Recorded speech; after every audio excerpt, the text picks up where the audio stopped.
In the shadowy corridors of medieval history, where faith and fear often walked hand in hand, an unlikely figure emerges, not from scripture, but from the kennel.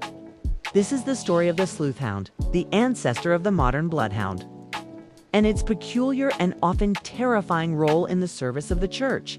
Picture this dense, misty forests of medieval Europe.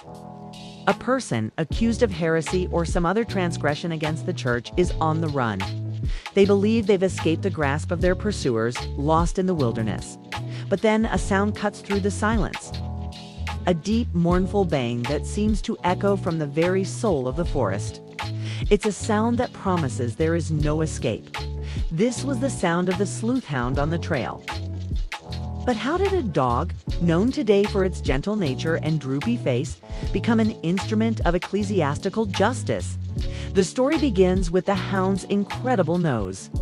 The sleuth hound, a name derived from the Middle English word sleuth, meaning track or trail, possessed a sense of smell that was, and still is, legendary. It's estimated to be at least 1,000 times more sensitive than a human's. They don't just smell a person's scent. They can distinguish the unique cocktail of bacteria and skin cells each of us sheds, creating a scent picture as individual as a fingerprint. Even after days through rain and across streams, the hound could lock onto this trail. This uncanny ability was not lost on the powerful institutions of the time. While secular lords and lawmen used these hounds to track down poachers and fugitives, the church saw a divine tool. In an era where divine will was seen in every aspect of life, the houndess' unerring ability to find a person was interpreted by some as a form of divine judgment. The dog, in their eyes, was an incorruptible agent of God's will. Its instincts guided by a higher power to reveal the guilty. These dogs were highly prized. Monasteries, particularly in France and Belgium, became famous for breeding superior lines of these hounds. The St. Hubert Hound, named after the patron saint of hunters, was especially renowned. Legend tells us that St. Hubert himself, before his conversion, was an avid hunter. The hounds bred in his honor at the Abbey of St. Hubert were considered the finest in all of Europe. They were large, powerful animals, meticulously bred and trained. The monks who raised them were masters of the craft, understanding genetics and training techniques far ahead of their time. These weren't just dogs, they were living, breathing assets, symbols of the monastery's prestige and power. A gift of a St. Hubert hound to a king or a bishop was a gesture of immense respect and value. The training was rigorous. From puppyhood, the hounds were taught to focus on a single human scent, ignoring all other distractions. They learned to follow a trail not with aggressive fury, but with a relentless, single-minded determination. The goal wasn't to attack the quarry, but simply to find them. The handler, often a lay brother or a trusted servant of the church, formed a deep bond with the dog, learning to read its subtle cues, the twitch of a tail, the angle of the head to understand the story the trail was telling. So, how were they deployed in ecclesiastical matters? Imagine a person accused of heresy who had fled before their trial, or someone who had stolen a sacred relic from a cathedral. The church authorities, lacking modern forensic tools, would turn to the hound. An item of clothing belonging to the fugitive, a shoe, a cloak, would be presented to the dog. With that single sniff, the hunt began.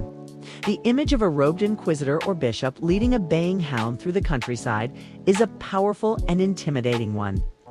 For the local populace, it was a terrifying spectacle. The dog's mournful cry was not just the sound of a hunt. It was the sound of the church's long, inescapable reach. It reinforced the idea that no sin could be hidden, no sinner could escape judgment. The psychological impact was immense. The mere threat of bringing in the sleuths could be enough to elicit a confession or the return of stolen goods. One notable, though perhaps embellished, account comes from the turbulent times of the Scottish Reformation. It was said that church authorities used sleuth hounds to track down Covenanters, religious dissenters who held secret services in the hills and moors. For these hidden congregations, the distant baying of a hound was a signal to disperse immediately. a sound synonymous with persecution and danger.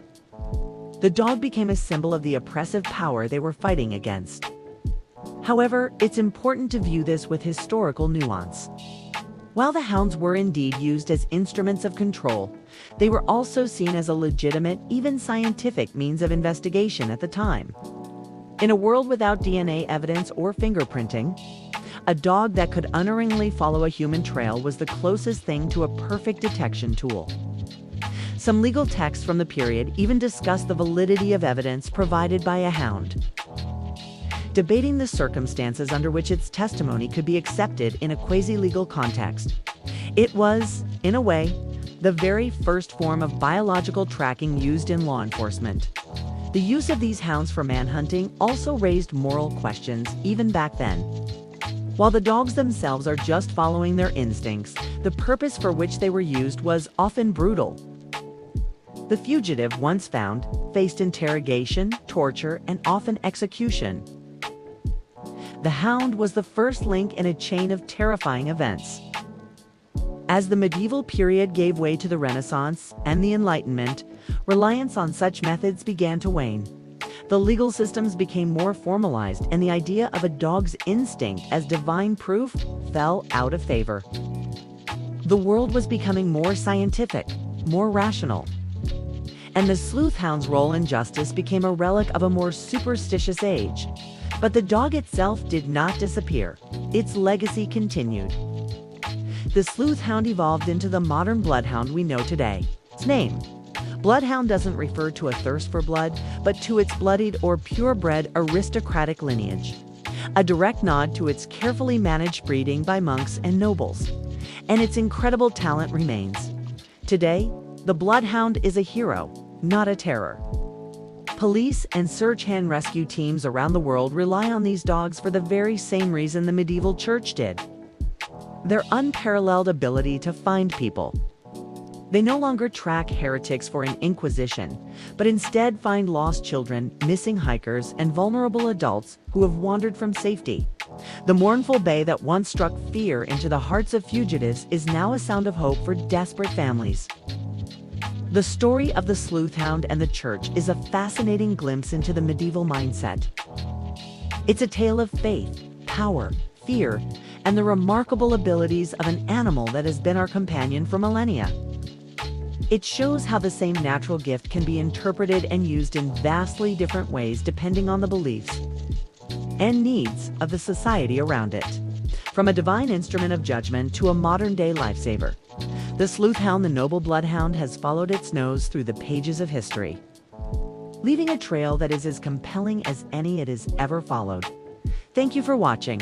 If you found this piece of hidden history interesting, please like this video and subscribe to Canine Secrets for more deep dives into the stories that shaped our world.